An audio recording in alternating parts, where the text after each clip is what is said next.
friendo, Steve here. And Larson. And welcome back to Going In Raw Countout. It's the show that we do where we count things down in podcast form right here at youtube.com/Steve and Larson. Available also where podcasts can be found. Be sure to hit that subscribe button and the notify bell if you're watching us on YouTube. Of course, if you're listening to us in the audio realm, be sure to leave us a rating, review, or a comment. It really does go a long way towards helping get Going In Raw some exposure. It is King of the Ring time, Larson. Yeah, we're in the midst of the King of the Ring tournament, middle of the first round.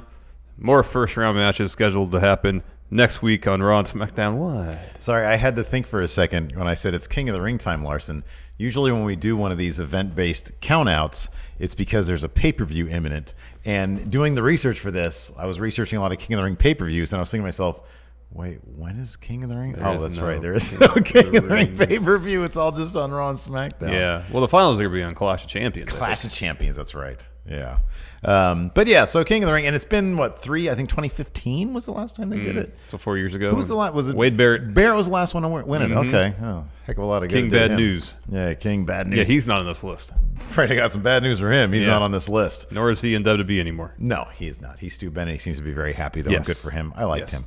But no, yeah, King of the Ring time. Everybody was glad they brought it back. Oh, heck yes. There's been some really fun wrestling matches. There have been some so-so wrestling matches. But it sort of remains to be seen who will win, and kind of more importantly, what will it do for them? What will they do with the King of the Ring victory? Mm-hmm. There's been, I believe, 19 winners. Previous Kings of the Ring. Some have benefited greatly from winning the tournament. Yeah. Others, not so much. Not so much. Yeah, it depends whether the point of it is to push an up-and-coming talent on the rise, or to kind of reestablish someone who's been around for a little bit, maybe give him kind of a secondary push, send him in a slightly different direction. Someone on here has kind of used King of the Ring to do both things. Yeah. The only person to win the tournament twice. Okay, yes. Good point. Yeah, it is kind of interesting how historically it has been used for both those things. The number 10 entry especially is very interesting when doing some research on that. It's always kind of fun doing this stuff because if it's stuff I have seen before, but like 20 years ago, I can go back and revisit it. Or if it's stuff I never really experienced in the first place, go back and watch it, and there's some cool stuff. So, yeah, we're going to go ahead and take a look at the top 10 King of the Ring winners, top 10 careers that really took off thanks to King of the Ring. Yes. We'll get right into it. Number 10. Harley Race. King Harley Race, thank you very much. King Harley Race. So this was kind of interesting in that they used King of the Ring with Harley Race for a very specific reason. Yes, he was the second King of the Ring. The first, who was the first? Don Morocco. Yes. I don't know anything about his reign as King of the Ring. I don't think it was it wasn't really a thing then. It wasn't. I don't even know if he got a cape and a crown. I don't think he did. So Harley Race came to WWE like in 1986, and he had been wrestling forever. 26 years. 26 years. He's a 26-year veteran. 7, 8, 9-time NWA champion. According to Wikipedia, anyways, it said he debuted in 1960. So yeah, he'd been around for a long time. Yeah. A decorated champion, one of the greats. Yeah. He just recently passed away, and pretty much everybody spoke of his toughness, a legit tough guy. Yeah. And finally, in the mid '80s, made his way to WWE. And they dyed his hair blonde, and initially dubbed him Handsome Harley Race. Yeah, which is great. He looks like just your normal working man. Yeah, I know. He's like as blue collar as they get. Know. He's not exactly the most dashing guy in the world. No. But this was kind of interesting to me in researching this stuff. The fact that, and people know this, WWE back then denied the existence of anything that wasn't WWF. Kind of. They don't deny the existence of anything else. They don't really talk about it very much. This is kind of an ongoing Vince thing. He doesn't want to acknowledge that wrestling really exists outside of WWE, WWF. Hold on a second. Where would Gallows and Anderson have won those tag titles in Japan then, Larson? They won them somewhere. In Japan. Yeah. That's a specific. They acknowledge world-traveled, international Japan. Yes. The world Mexico. The world of Lucha Libre. Yeah, talking about many of the great lucha wrestlers in WWE Every past once and present. in a while, they'll drop an IWGP here or there. But they won't ever say New Japan Pro Wrestling. They never say New Japan Pro. They never even see TNA, and that's like nothing. I know. That's like nothing. To this day, they won't say TNA or Impact on TV. Anyway, so. However, when somebody comes in from like Samoa Joe, AJ Styles, whenever somebody comes in, he's won titles all around the world. That's what they say. He's won titles all around the world. That's what they say. That's as far as they go. That's what they'll say. For Harley Race, that might have been a time when they denied that wrestling existed outside of the WWF. I mean, because when Ric Flair showed up a few years later, people like me who thought WWF was wrestling. Yeah. Who the hell is this guy? What is that? This belt he's wearing. That's not a WWF giant belt. Fake party favor belt he's wearing. We're taking the long road to this, but essentially, since WWF didn't really acknowledge wrestling outside WWF back then, and Harley Race coming in as a seasoned veteran, they had to figure something out. Not just a seasoned veteran, a legend. Sorry, a legend. Yeah. So the way they would acknowledge his immense contributions to the wrestling industry without actually mentioning them is they made him King of the Ring and started calling him King Harley Race. Yeah, the King of Wrestling. Yeah. And man, he really ran with it for a guy who had been in the business for 26 years, coming into WWF for the first time. You know, he was NWA champion. He was, like you said, a legend. 9 times, yeah. Coming in, they gave him the felt purple cape, the crown, and he really, really ran with it. He ended up feuding all the way up to Hulkamania, man, to Hulk Hogan. He feuded. He had a good feud with Junkyard Dog. Where at WrestleMania 3, him and JYD had a bout, which was like a bow before the king bout. Yeah. Where the loser, and it's funny because they really did treat the title in a couple different situations throughout this list that we're going to talk about. In his case, the JYD thing was essentially for the crown. It was for title of king. They kind of made Harley's version of the crown its own kind of title. Yes. Yeah. Because it got passed around a bit. We'll get to that more later. You mentioned a feud against Hogan, brother. That was March of '88, right before Mania. That'd be Mania 4. I just tried to look up stuff on Don Morocco's King of the Ring victory, and there's really nothing. Yeah. For all I know, it was amazing, but I don't know. Or it could be a Pat Patterson situation. It might have been fake. So there was a table spot where Harley was launched and landed off the apron onto the table. I watched this too. On a Saturday Night Main Event. You can tell that dude gets messed up. Yeah, and like the table like pokes into him and gives him a hernia. And so he had to take a leave to heal up. He had to vacate his crown. Yeah. And then Bobby Heenan, his manager, bestowed the crown to Haku. Yes. King Haku. He looked great in it, by the way, because then at, I don't know, did I put it in the notes? I forget what the pay-per-view was. The Rumble? No. Yeah, Rumble. Rumble in '89 where Harley Race had a match against Haku for the title of King. So, yeah, he came back as a babyface, got a pretty good crowd pop there, too, and challenged Haku for the title of King. And this was, mind you, after there had been 2 more winners? Yeah. Maybe 3. 80. He won it in what, 86? 86, so there'd been Macho Man 87, 88. So there hadn't been 89 yet. That was still Maybe not. 6 months away if this was January of 89. So there had been 2 other winners at this point. So yeah, he and Haku ended up beating him with a nice looking super kick. Yeah, it always trips me out to go back and look at this stuff because sometimes you think of old school wrestling as just slow and plodding. Yeah, and Harley Race can move pretty well. Yeah, I know, especially for being his age. And Haku, man, his leg got all the way up there and connected on that super kick. But it was actually a pretty good match, and Haku won. And then shortly after that, Harley Race left the WWF. Interesting note. We're going to talk about Randy Savage later. His King of the Ring win. However, he was not the Macho King after he won King of the Ring. He beat Haku for Harley Race's I did not know that. And became the Macho King. So he didn't start doing that at King of the because of I did not know. That's hilarious. Nope. You did that portion of the research there. I like me some Macho Man. Yeah, man, Macho Man's great. Did you know that prior to doing this list? No. I mean, you kind of, especially when you're kind of remembering stuff that happened 30 some years ago, it all kind of Yeah, it's not easy. Even the stuff during the Attitude Era, I know. I had to go back and I was like, oh yeah, I remember this. I did the Christian stuff with Edge. Yep. So yeah, but no, that was the Harley race thing was very interesting Yes. to me. Just how far he went with it. Yes. Yeah, it was great. The JYD match, he beat him with a belly to belly suplex. And Moolah, Fabulous Moolah, was the queen of the ring. She was his queen. Okay, sorry. There was a transition King of the Ring. There was Hacksaw beat Haku, and then Macho Man beat Hacksaw Jim Duggan. Duggan really wanted to be king because apparently also during Harley Race's time as king during the and I looked it up to see if it was on the network, but I couldn't find it. During the 1988 Slammy Awards, there was a running theme of Harley Race and Duggan having a feud just during the Slammy. Oh yeah. They got into like a brawl at the award show, right? Yeah. And so that's funny. That's good stuff. Moving on, number 9. 9. Owen Hart. Oh, look. Hey, there I am. Hi. Look, it's Owen. Hi, Owen. There's Owen right there. Anyways, there he is. One thing to note about Owen Hart's King of the Ring win was just how spectacular the cape became that year, because it was great. It had these big shoulder pad All that things. detail. Is there the WWE logo atop the scepter? The scepter, yeah. Wow, the chrome logo. That's all great stuff right there. That's something else, man. Really good. That's some really high good quality work there. So this was 1994. This was after Owen and his brother Brett had a heck of a match at WrestleMania 10, which Owen won in an attempt to prove that he was the better Hart brother. Yes.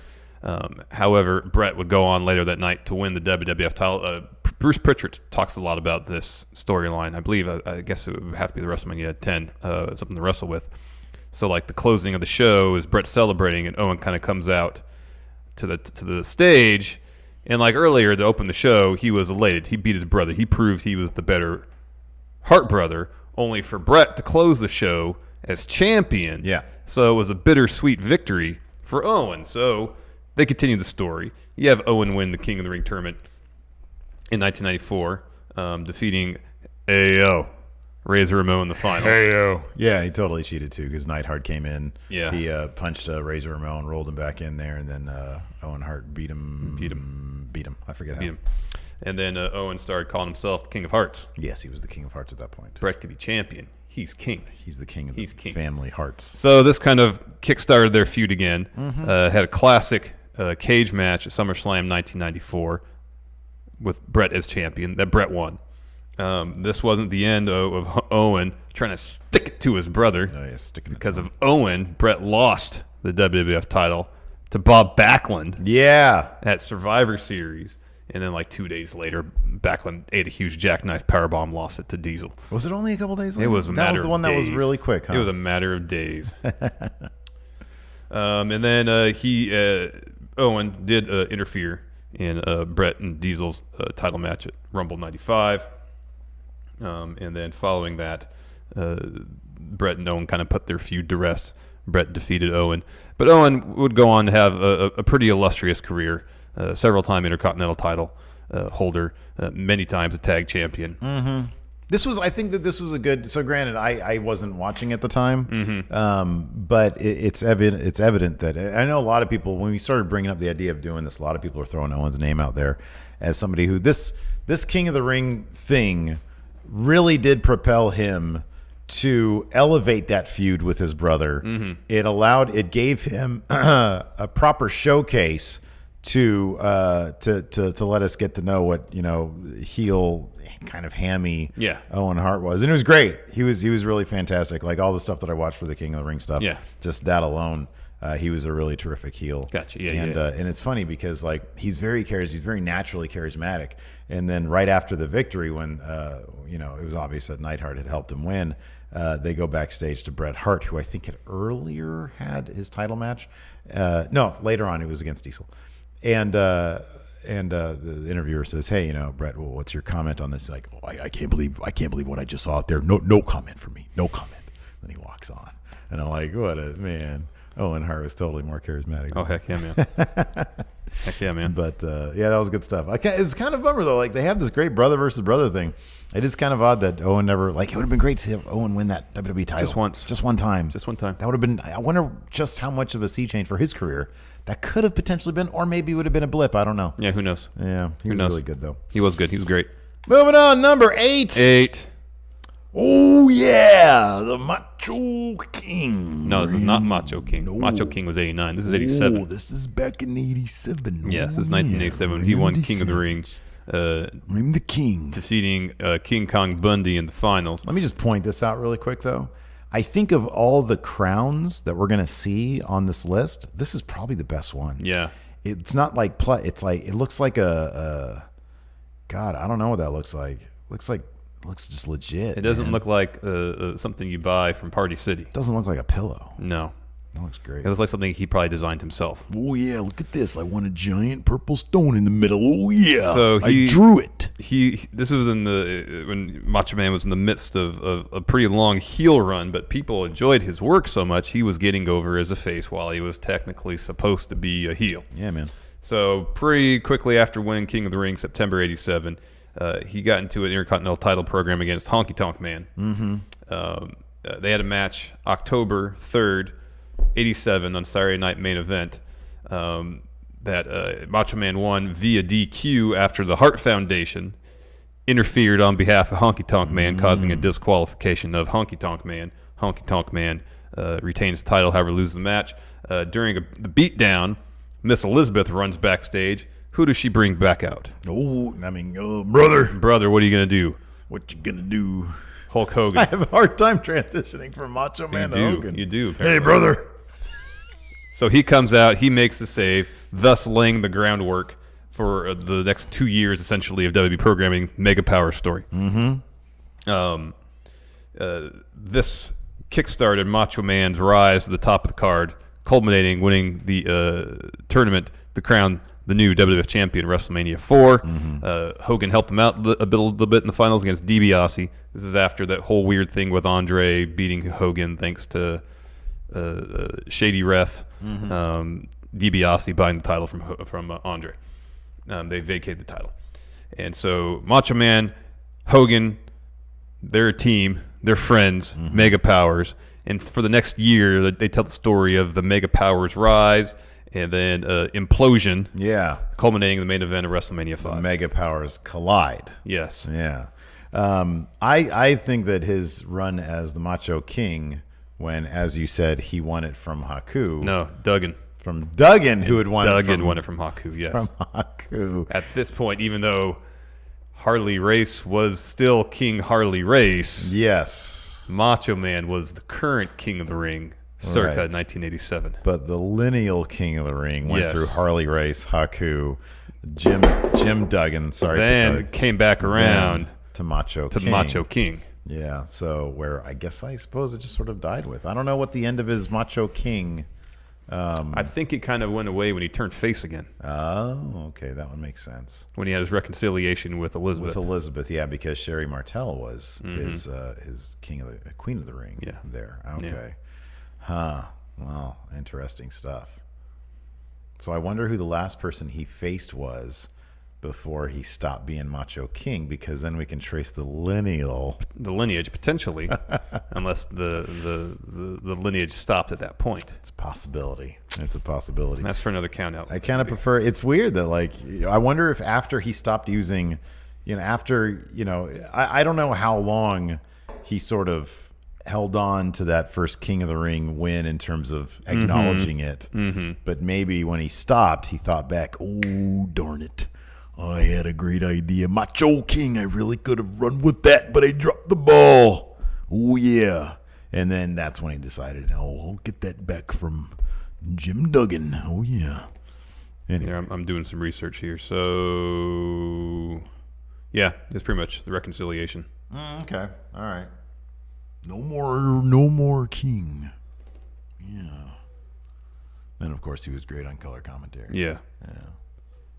Which one was I watching? I was watching one of these. I think maybe it was the Owen Hart one when Macho Man was commentating. It was just terrific. Maybe it was 94. I don't know. It was terrific. Oh, yeah, I've got a theory. That's what he said to I've got a theory. I forget what his theory was. Oh, okay. I just love that he had a theory. That's pretty funny. Yeah. Oh, I've got a theory. That's great. You know what's great about watching those old WrestleManias, too? Is that the camera on commentary was behind commentary. Yeah. So you just see there, because maybe just so you can see. Oh, you see the ring in the background? Well, you can see the crowd, because they're in a box. Oh, okay. They're way up in a box. Gotcha. So there's a camera behind them. And maybe that's just how sports broadcasts did it back then maybe. to a degree. But I was like, that's kind of funny. You can't even see them. Like WrestleMania, I think 3 was like that. I don't know. It's funny. Moving on, though. Here we go. Number 7. 7. You think you know me. Look at who's holding it back there. So by the time 2001 rolled around, they had transitioned the previous winner, Kurt Angle, which we'll get to in a bit. He had the cape and crown. Mm-hmm. This year in 2001, they presented a trophy. Great idea. There is no cape. Good. No crown. Good. No throne. No scepter. No scepter. Good. Trophy's good. No, man. This looks more like the Stanley Cup. Yeah. This is like if you win a hockey game. Yeah. Well, it's not just a game. You have to win the tournament or best of 7 series to conclude the season. I've never seen in storytell, lore, whatever, kings who had trophies as a symbol of their kingdom. They have a cape and a scepter and a throne and a crown. Not every king had all that stuff, man. You should do some more research. There could have been a king that got a trophy when he was anointed king. Name one. You do research. King Trophius the First. Oh, yeah, I remember him. Yeah. Yeah, okay, you're right about that. Yeah. Anyways, Edge and Christian were doing their Edge and Christian stuff. Yeah. With the 5-second posing stuff. But this was, if I'm not mistaken, sort of the tease that came around to them splitting up. Correct. Christian was none too happy about he sort of got screwed. I think Shane McMahon had some sort of interference in his semifinal match, quarterfinal match, whatever it was. And that led to Edge beating crap, I just watched it too. Oh, Kurt Angle. For the Intercontinental title? Kurt Angle. No, for King of the Ring in the final series. Gotcha, the previous year's winner. And Shane McMahon was up to all sorts of machinations. And so Edge comes out the next night on Raw with, Christian comes out the next night on Raw with Edge, and Christian can't stop holding the thing, and he sort of makes up an excuse for himself. He's like, I could have, Shane McMahon robbed me of the experience of facing Edge in the finals, even though I had 2 miraculous victories over Big Show and Kane, the combined weight of which is over 1,000 pounds. Like that's some justification for him. Having won. Yeah. But and then he wouldn't stop holding on to the thing, and then eventually I think they broke up. Yeah, they did. They started feuding over Edge's Intercontinental Championship. Yeah. Had a match at SummerSlam. Edge lost the Intercontinental title to Christian to only get it back, and then he had got into a program with Kurt Angle for the WCW US title. Eventually had a unification match for that, and then was in a feud with Regal for the Intercontinental title. Eventually dropped it to him. And then WrestleMania 18, he had a match against Booker T, someone else we'll talk about later. Mm-hmm. And the whole thing about that was who got the role in a Japanese shampoo commercial. That's awesome. I think I kind of remember that. Boy, there's so much ridiculousness in wrestling. It was pretty ridiculous. And, of course, Edge is the most decorated champion in WWE history. A lot of that, a lot of those reigns were when he was part of the tag team with Christian, but a lot of them were also as a singles competitor. Yeah, and I mean, you can obviously trace this back to, I guess sort of the kickoff. Granted, he had the Intercontinental Championship, I think, before, not necessarily. Yeah, didn't he have it like before they became like a proper tag team? Didn't he have it like really early in his career? I don't believe so. No. He didn't have it. He didn't have it pre-brewed? I don't think so. I thought he had like a really early Intercontinental run that just sort of went over like kind of a wet fart, and then he joined the Brood. I'm probably totally wrong about that. Let's see here. Yeah, I'm probably totally wrong about that. Oops. That's dope. I love that. Let's see here. In July 1999, he won the Intercontinental Championship at a house show in Toronto, marking his first reign with the company. That was well after the Brood stuff. That was 98. Yeah, that stuff was 98. Teaming with Christian, 98. Yeah, okay. Let's see here. His first lost title next time. Jeff Jarrett, SummerSlam Tag Team Turmoil. Okay. In any event, Edge's real sort of singles run began here with King of the Ring. I mean, it's they really use that as something for him and Christian to feud over, and then split up, and then obviously Edge's career as a singles. 4 years later, he was world champion. Yeah. And it's funny too because at this time I think that he was, Edge and Christian were that duo who they were supposed to be bad guys, but they were so darn entertaining that they had no choice but to sort of transition. And you could see the split here, especially during his coronation. You can it literally happens before your eyes. Billy Gunn, the one Billy Gunn who at the time was supposed to be a face, comes out and Edge just eviscerates him verbally, just completely, and the crowd just immediately gets on his side. So Edge, legendary career, kind of kicked off with that King of the Ring victory. Yep, good stuff. Number 6.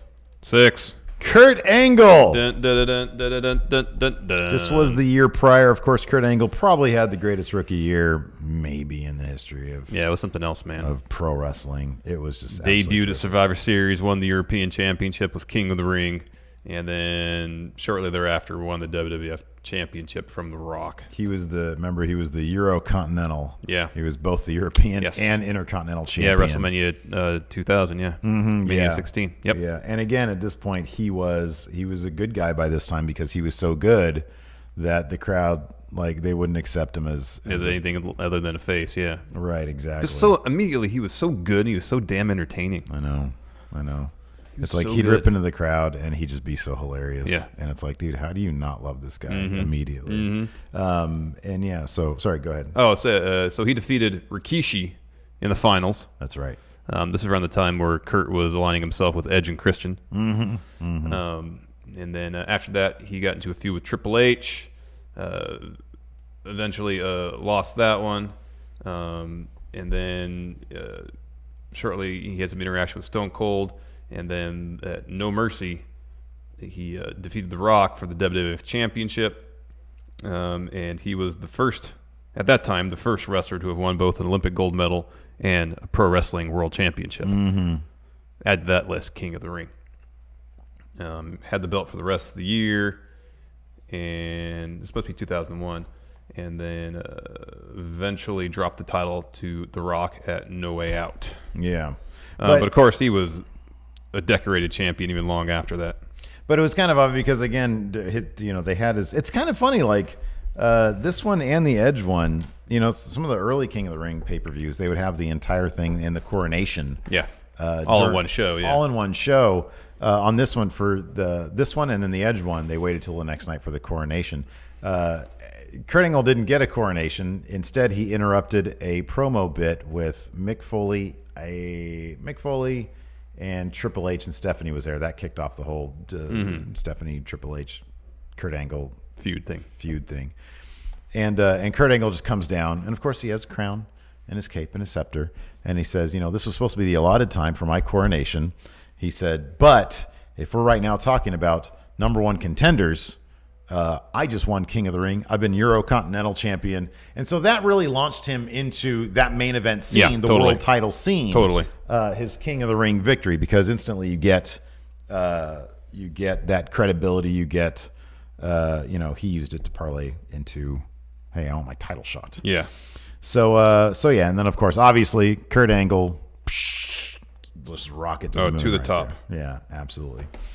So good stuff. I don't know how long he kept that the crown or cape. I think at this point it's annual events. Therefore, you're King of the Ring for that year. Well, he didn't wear the the crown and the cape. Is what I'm talking by the time he probably was WWF champion, he ditched that stuff. Probably. I don't even know if he wore it the following week. I hope not. In my mind, there's only 2 people that have pulled off the full ensemble. Harley Race did. And then we'll talk about the other person, number 4. Yeah, no, absolutely. Okay, well, let's get through this number 5 then. Yes. Number 5. 5. Triple H. Looks pretty good. That's a good-looking cape there. It's crazy, though. It's funny because I watched it looks pretty similar to the one that Owen had. It might be the same one. There's just without all the patches because Owens had like a bunch of like WWF patches on That's it. too much. It was way too much. It's too much. It's funny though. Look at 1997 Triple H, and then when I watched the 2000 and then 2000, the 2001. Triple H is in that, and he's just a completely different person. Like everything is. He had so many repackages between here winning this because he still had the Connecticut Blue Blood. Yeah. He's still the aristocrat. Yeah, it was like a matter of months later, he starts palling around with Shawn Michaels. Yeah, and then he's crotch chopping all over the place, getting to a feud with Hart Foundation. Yeah. Triple H did have China for this King of the Ring win. Of course, he was supposed to win in 1996. But there was this thing called the curtain call.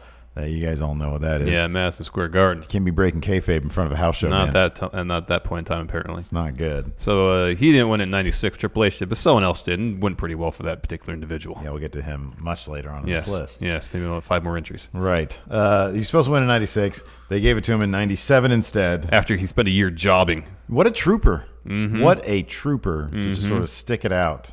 Keep on job. Ultimate Warrior. That was earlier. But job.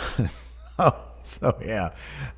And then, of course, King of the Ring, I think they kept this going for a little while longer. His awesome feud with Mankind. Yeah. The finals for this was him versus Mankind. Yeah. Terrific match. Triple H was healing it up so much. China was interfering left and right. Yeah. And this was, they were giving Mick Foley that looks great and lost thing. Yeah. Where he was kicking out of everything. That's something that he kind of perfected throughout his career. It was, yeah, it totally was. And the crowd was eating it alive. Triple H just being a complete, light profanity. Yeah. This all worked out pretty well for Triple H in the end. He spent a year losing. And then he pretty much runs the best wrestling show on television right now, soon to be on USA Network. And in theory, could inherit WWE one day. Yeah, seems a very strong likelihood. Sure, he was like 14-time champion in between all that. Yeah, that's good. Won a bunch of titles. It doesn't mean nothing unless you're running the company. I guess so. But yeah, no, of course, that King of the Ring, like you said, that was just another crowning achievement for him. Yes, he did wear the crown. Actually, it's funny because they had like an immediate coronation, not like a proper ceremony, where the ref came in with all the adornments, the regalia. Yeah, and he put on the cape, or China put the cape on him. And then the referee gave him the crown he was about to put on his head, and Triple H looked at it and just used it to kill Mankind with it, even though that thing crumbled like it was just cardboard. Perfect. It just, he does that, and so he just used it all just to beat up Mankind some more. Perfect. So yeah, that was Triple H for you, and the rest is history. Yep.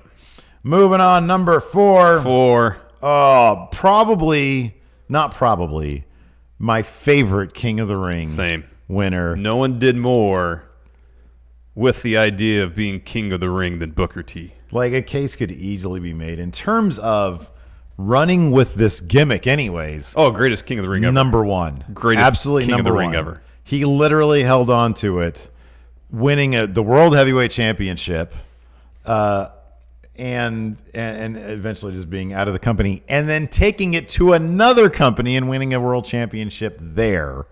And nobody else had their own King's Court. Yep. He had his own King's Court with Europeans, proper with Regal, who was another later on King of the Ring winner.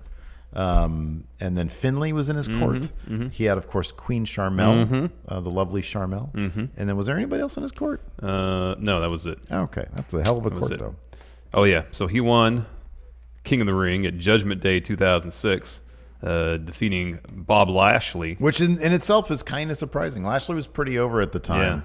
Yeah. And, of course, Booker T, he did use shenanigans. Yeah. But it's funny, when he came out to his entrance, at that point, all the regalia wasn't purple, it was red. And Booker T had trunks that perfectly matched it all. He comes out and he starts he doesn't touch anything. He just sort of goes like this.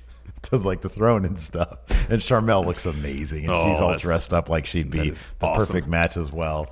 And he comes down there. Booker T is just the best. And he's incredible. Lashley comes out, and everybody gives him a pop, but it's just black hole of charisma compared to Booker T. Lashley does what he can, but in the end, he eats the scissors kick. Yeah, and eats the Finlay hit Lashley with the the shillelagh. He hit him with the shillelagh. That's right. Yeah. And so after his win, Booker took the title of King Booker, quite literally. Yes. And started taking on the mannerisms and the accent. Yes. Of King Booker. Yes. Of a English monarch. Nobody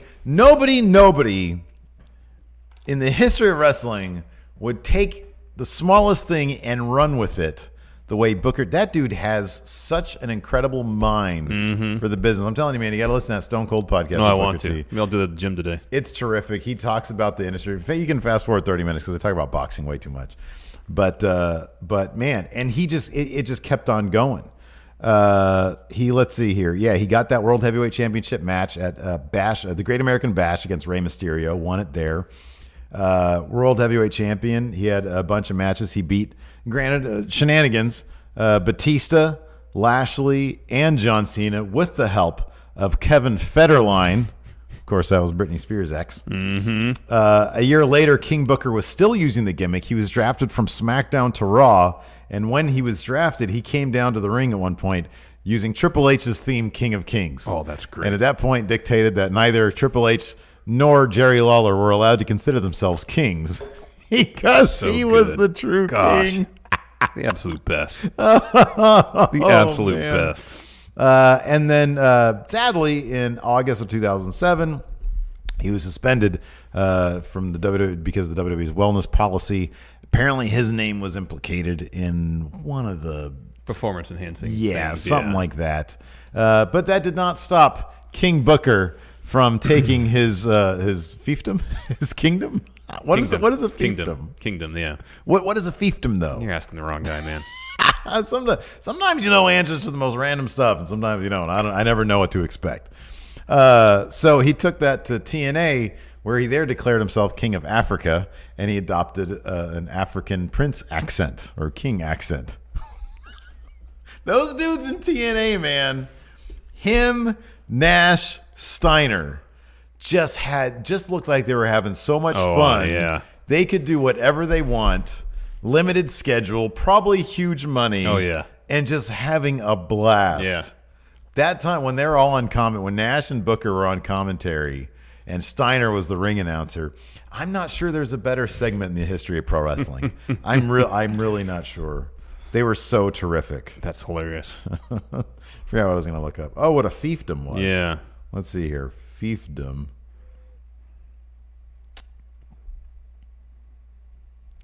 It just says a fief. It's not that helpful. It was the central element of feudalism. It consists of heritable property or rights. Oh, I think fiefdom is just your property, man. Oh yeah. My fiefdom's over there in Orangevale. Yeah. Your fiefdom's around the corner. Kind of, yeah. I guess. Oh man. Anyways, yeah. King Booker, he was like the best. Yeah, he was the best. Absolutely. And moving on, number 3. 3. Brock Lesnar. Did he get a crown? No. He doesn't seem like the crown type. If anybody would have like literally crapped in the crown and then put it on somebody's head, or eaten it and then crapped it out. Yeah, and then put it on somebody's head, it would have been Brock Lesnar. Yeah. So this was just their way of fast tracking him to the nearest pay-per-view, the nearest Big 2 pay-per-view where he can beat someone for the title. And that person was The Rock. Yeah. So it was no chump. Yeah. Of course, what was the month he debuted in 2002?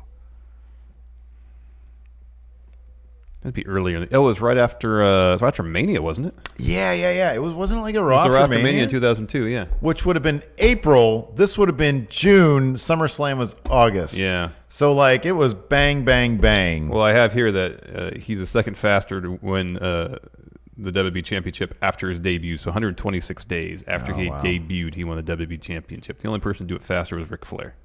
Oh wow. Okay, yeah, that makes sense. And then of course at the time, about 4 months, yeah. At the time, he was the youngest champion in history. I think Randy Orton after that eventually eclipsed him, yeah, because I think Randy was 23. Is Orton's? Oh, God, nobody's going to beat that. No. Not these days. Mm-mm. Yeah, nobody's going to beat that. Because Brock was 25. They don't even sign people at NXT when they're 23. Yeah, when they're in their early 30s generally. Right, yeah. Like, how old is Cameron Grimes? He's got to be like mid-20s, right? Yeah, probably. He might be approaching 30. I don't know. I think like Humberto Carrillo might be the youngest member on main roster. Mm-hmm. He's still pretty young. Yeah, I think he's young. He's like 20. 2 or something. Oh my maybe. God, he was born in 95. He's 23. 23. Yeah. And what Angel Garza is 26. Mm-hmm. But they're a long way from world title picture right now. Yeah. Yeah. So, of course, it was during this King of the Ring tournament where Vince asked Stone Cold to job out to Brock in the first round. It on was the episode first of Raw. round, wasn't yeah, it? it was the episode of Raw in the first round. Oh my gosh. And Stone Cold's like, no, that's a money match. Let's build to it. Yeah, what's that? What? Yeah, Vince said no, and so gone. Yeah, all right, bye. Yeah. What? Yeah, I wonder. I mean, I get the shock value of it, Yeah, but it's Austin. I know. He was Austin. You don't do that. That's a bad move. That's not a good. Have him move. meet in the finals Yeah. at a pay-per-view. Yeah. That's money. Yeah. It's money. So, anyways, the final. I mean, he steamrolled his way through this tournament. I didn't watch the other matches, but I assume they were similar to the finals, which was Lesnar versus Rob Van Dam, which took all of 5 minutes. And honestly, like, there was a little bit. Van Dam got a little bit of offense in down the stretch. I think he hit his 5-star splash on Lesnar, and Lesnar kicked out. At one point, Heyman, what's the thing where you springboard their neck off the? He did that, and he ended up falling backwards onto Lesnar, and he got like a 2 count, an accidental 2 count. And then he does another springboard thing. Lesnar catches him F5, and you're done. But it was like I think it was like 5 minutes, 15 seconds. Wow. And it was all Lesnar, basically. And RVD was the Intercontinental Champion at the time. They ended up fighting over the Intercontinental Championship, like at the next pay-per-view, I think. RVD left with the title, but he only won by DQ. I imagine, Lesnar was probably dominant. Yeah. Some sort of fluke win for RVD. And then, he, I think, maybe transferred brands or something. Anyways, he ended up challenging The Rock for The Rock. the Undisputed Championship. who I think had just won it from The Undertaker, I want to say. Yeah. Maybe. Yeah, by this point, Brock was on SmackDown, I believe. Yeah. And then, that was it. Then he won it at SummerSlam, and there you go. Brock Lesnar. He's won it a few times since then, too. Yeah, just a couple times. A couple times. Had it for a while. Yeah, he'll probably have it again soon. If I'm Kofi Kingston, I want to be very careful. Guys, could you imagine that if he has like this? Imagine if Kofi has this like killer, like absolutely killer, exhausting match against like Randy Orton. Let them both bleed a bunch, and then he wins, and then Brock comes out, and then he has to face him on SmackDown. Oof. That'd be good. Oof. Anyways, Brock Lesnar, he had a pretty good career. Number 2. 2. Bret Hart, the only 2-time. What are you laughing? Why are you laughing?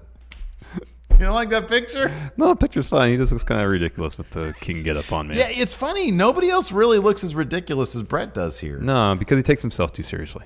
What's with that mustard yellow crown? I don't know, man. That's ugly. I don't know. And no then deal is. The cape looks cheap. The robe, whatever. Well, every it year is. it looks cheap. Nah, some of them look great. What's this one here? Oh, that's not there. Anyways. No. So he's Bret. the only 2-time King of the Ring winner. Won it first in '91 shortly after he won the Intercontinental title. In a situation where here, Bret, he's a building block of the future. Let's have him win this tournament and use it as a means to catapult him up from the mid card to the main event scene. And it worked because just about a year later, he beat Ric Flair for that WWF title. Yeah. It was October of '92. Of course, we all know what happened at WrestleMania 9. No need to really get into it. And so they took the approach of, hey, here's someone who's now essentially a veteran. Let's kind of reignite or kickstart a push for him by having them win King of the Ring again. Yeah. And so he won the tournament in '93, defeating Bam Bam Bigelow in the finals. And, of course, set up Bret's push to reclaim the title at WrestleMania 10 from Yokozuna. However, according to Bret, he was supposed to reclaim the title at SummerSlam '93 from Hulk Hogan. Brother. Instead, Hogan dropped it at the King of the Ring pay-per-view and bounced out of WWF. Peace out. Yeah, going to shoot some TV show, retiring essentially. Yeah, but Bret did get a pretty killer feud in its stead with Jerry the King Lawler. You can see in that picture there. And Doink the Clown. Yeah, not exactly a great No. feud. No, it wasn't. But, I mean, I guess mission accomplished because his win in '93 did catapult him back into the main event scene. Yeah, sure. He did beat Yokozuna for that title at Mania 10. So I guess it worked. A lot of starts and stops for Bret Hart during his illustrious career. No, that's why he just seems to be devoid of humor. Because God, it seems like a nightmare. Like, man, just Just roll with me, dude. Yeah. Yeah. But you see, He needs to find more things in life to laugh at. Like at a certain point with his career, it seemed like a comedy of errors. You got to sit back and that's not funny. It's not funny. It's not funny. The person, the comedy, it's not funny. The person it's happening to. He's still making good money. It's not like he was destitute. You just compared his life to a slapstick comedy.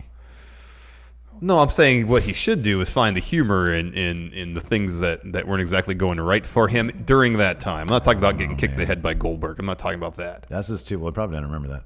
Yeah, that's just too many things to have a sense of humor about. I don't know, man. All that Vince and all the shenanigans that Vince and Hogan. I still feel like Brett really has much of a sense of humor. Yeah, I don't think he ever really did. No. Anyway. That's what I'm saying. If you had a little bit of sense of humor, at least you can take a moment, laugh about the ridiculousness of the situation. Like, and I feel like if Flair got dicked around that much, he'd probably still be laughing about it. Yeah, totally. Yeah, Flair seems hilarious. Yeah. Anyways, let's kick this off with number one. What? Stone Cold Steve Austin. Of course, I don't know if anybody's ever done as much winning the King of the Ring tournament in terms of propelling themselves into legendary status as Stone Cold. You know, my absolute favorite thing about this promo is Michael P.S. Hayes in short hair.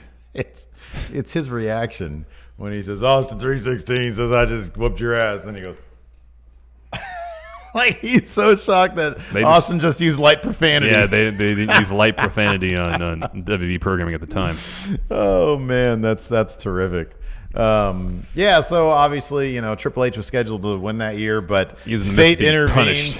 Fate intervened, and Triple H decided to go off script. So Stone Cold, they gave it to Stone Cold, and wowie wow. He beat Jake Roberts in the finals around that time. Jake was in the midst of being a born-again Christian, and so hence Austin 3:16. He said, Jake, you talk about your Bible, your John 3:16. Well, Austin 3:16 says, I just whooped your ass. Yeah. And they put Austin 3:16 on a T-shirt, best-selling T-shirt probably in the history of wrestling. Oh man, oh boy, yeah. I mean, he didn't wear a cape. He didn't wear a crown. He is not Stone Cold, not a crown guy. That throne is behind him, though. I want to see him stun the throne. Did he sit down in the throne at all? We don't know. I don't remember him doing that. He should have kicked it over or something. I do. I just appreciate that his crap talking to Jake was so awkward as Jake walked by. Because remember there was that shot of like Jake like walking by, the throne is here with a spotlight, and you just sort of see Jake like walking by while he's getting run down. I know. For his religious beliefs. I know. I'm going to stand up here and mock the Bible. Austin 3:16. Following winning King of the Ring, Stone Cold got into kind of a bit of a minor feud. Not really. He started feuding with Bret Hart. And huge deal for him. They had 3 matches. First at Survivor Series 96, then the Classic at WrestleMania 13, and then Stone Cold finally picked up a win over Bret at In Your House, Revenge of the Taker. That's a really long title. It is. After that, the feud kind of continued with Bret. This time Stone Cold was partnering with Shawn Michaels, who had just returned from injury, I believe. They won the tag titles together. Thrown together tag team. Yes, and then eventually they were arguing so much they had a match, King of the Ring 97, double DQ because they both attacked a referee. Yeah. And of course we know about Stone Cold's match against Owen Hart for the Intercontinental title at SummerSlam 97 where he hurt his neck, won the title, had to vacate due to injury, got it back from Owen in basically a squash match at Survivor Series 97. Yep. It wasn't even competitive. Yep. And then he had a great feud with The Rock for the Intercontinental title, where rather than have another match against The Rock, he vacated the title by throwing it into a river. A scenario they played out, they mimicked mimicked several times in the subsequent years too. Yeah, there was always a river nearby where people can throw titles into it. I remember watching that live. It was great. Yeah, man. Chucks the belt into the river. Crazy SOB. Austin yeah, man. This is great. And then he won the Rumble in 98, defeated Shawn Michaels for the WWF title at Mania 14. Probably the most popular wrestler in the history of sports entertainment, pro wrestling. Man. Oh, for sure. Everybody. Peak Austin is probably the greatest run ever. To this day, man. To this day, Like when if I get into a conversation, oh, what do you do? I'm a pro wrestler podcast. Oh, Stone Cold. It's not even really like Hulk Hogan or like John Cena. It's like Stone Cold, man. I remember watching everybody watched wrestling in the Attitude Era. The Attitude Era. Everybody watched wrestling then. Heck yeah, without a doubt. Anyways, what a good. So probably no one got more out of winning King of the Ring than old Steve Austin there. Yeah, man, absolutely. Anyways, that's it. Let us know what King of the Ring winners you wanted to see on this list and didn't. Some other guys. Ken Shamrock had also won King of the Ring. Billy Gunn. Billy Gunn didn't get anything out Billy of that. Gunn. Test. He never won King of the Ring. No, he never won King of the Ring. Sheamus won King of the Ring, but he already was WWE champion before that. He was already champion, He had right? already been champion at that point. Yeah. Then he was King Sheamus. Oh, it's like you already got the championship, then you went backwards. Exactly. And it didn't really, like, it's not the kind of thing where he was champion and then, like, reinvigorated. No. Because I don't remember. I remember his cape being the worst. It was like literally looked like felt green because he's a Celtic king. Yeah. It was ugly. It was so ugly. And of course, the most recent winner, Wade Barrett, got nothing from it. Nothing at all. Yeah. So, anyways, we chose the best ones. Yeah. We already did it. So there should be no comments. No. Anyways, thanks so much for watching. Till next time, we'll talk to you later. Goodbye.